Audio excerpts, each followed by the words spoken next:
আচ্ছা, ভাবুন তো, পৃথিবীর এমন একটা দেশ যেখানে মানুষ গড়ে 85 বছরেরও বেশি বাঁচে, রাস্তায় ময়লা পড়ে থাকে না, এমনকি ট্রেন কয়েক সেকেন্ড দেরি করে এলে সেখানকার মানুষ অবাক হয়ে যায়। হ্যাঁ, অবাস্তব মনে হলেও এই বাস্তব দেশটির নামই জাপান।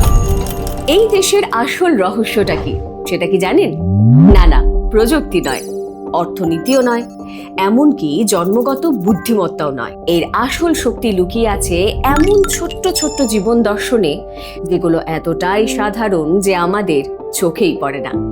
আজ আপনাদের জাপানের এমনই 5টি দর্শনের সঙ্গে পরিচয় করিয়ে দেব, যেগুলো আজ পৃথিবীর সবচেয়ে সফল আর সবচেয়ে শান্ত মানুষেরা নিজেদের জীবনে ব্যবহার করছে।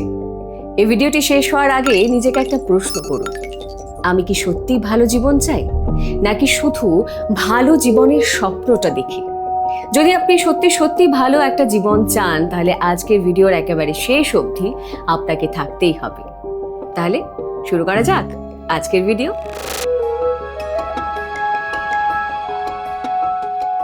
আমরা সবাই ফলাফলটা চাই, কিন্তু অভ্যেস বদলাতে চাই না। জীবন একদিনে কখনোই বদলায় না, বদলায় যখন প্রতিদিন একই ভালো সিদ্ধান্ত বারবার নেওয়া হয়। জাপানের মানুষরা কিন্তু অলৌকিক কিছু খোঁজেন না, তারা খোঁজেন ছোট্ট ছোট্ট উন্নতি। যেমন আজকের প্রথম জাপানিজ ফিলসফি কাইজেন, প্রতিদিন মাত্র 1% ভালো হওয়ার শক্তি। আমরা এক রাতে গোটা জীবনটাকে বদলে ফেলতে চাই। সকালে 5টায় ঘুম থেকে ওঠা, জিম করা, বই পড়া, মেডিটেশন করা, সব কিছু একসঙ্গে। কিন্তু এই প্ল্যান 2 থেকে 3 দিনের বেশি আর টেকে না, কারণ আমাদের মস্তিষ্ক হঠাৎ এত বড় পরিবর্তনকে প্রতিরোধ করে। আর এখানে এই কাইজেন ধীরে ধীরে কিন্তু প্রতিদিন উন্নতি। টয়োটা কিন্তু তাদের কর্মীদের কখনোই বলেনি যে আজ সব বদলে দাও, বলেছে প্রতিদিন শুধু একটা ছোট্ট উন্নতি করো। বই পড়তে চান? আজ শুধু 2 পেজ পড়ুন। ব্যায়াম করতে চান? মাত্র 5 মিনিটের জন্য করুন, কারণ যেই কাজ শুরু করা সহজ, সেই কাজ চালিয়ে নেওয়াটাও কিন্তু খুবই সহজ। তাই আজ থেকেই এমন একটা ছোট্ট অভ্যেস বেছে নিন, যেটা অন্তত পক্ষে আগামী 30 দিনের জন্য আপনি ধরে রাখতে পারবেন। কিন্তু শুধু প্রতিদিন উন্নতি করলেই কি চলবে? যদি জীবনের কোনো উদ্দেশ্যই না থাকে, তাহলে কেন এত উন্নতি করবেন আপনি?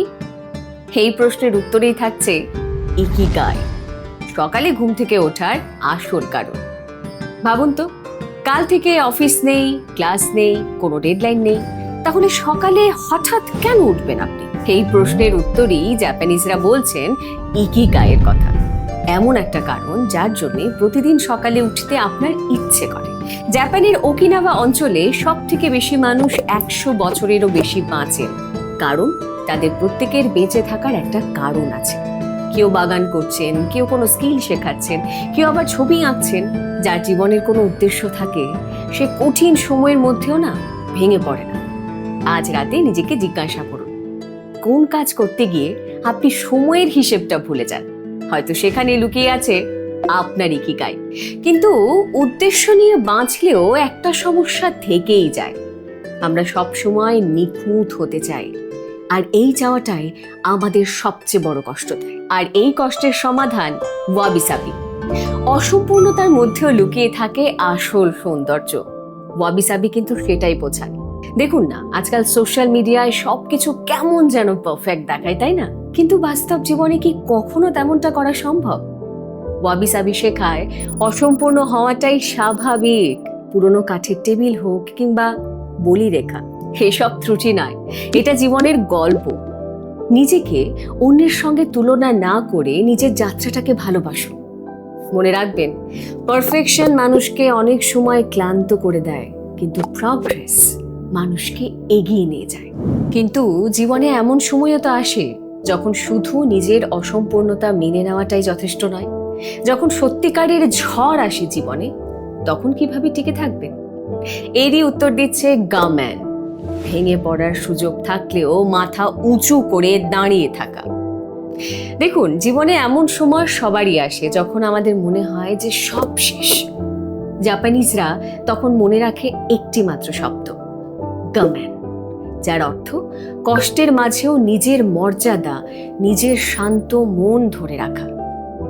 বাঁশ গাছের মতন ভাবুন তো, বাঁশ গাছ ঝড়ে ভেঙে পড়ে না, শুধু নুইয়ে যায়।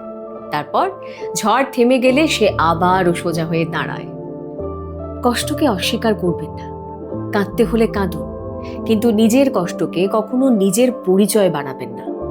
আপনি আপনার ব্যর্থতা নন, আপনি সেই মানুষ যে প্রতিদিন আবারও উঠে দাঁড়ানোর চেষ্টা করছে। আর এখান থেকেই শুরু হয় আজকের সবচেয়ে সুন্দর শিক্ষা, একটি দর্শন যা আপনার অতীতের ভাঙা মুহূর্তগুলোকেই নতুনভাবে আপনাকে দেখতে শেখায়।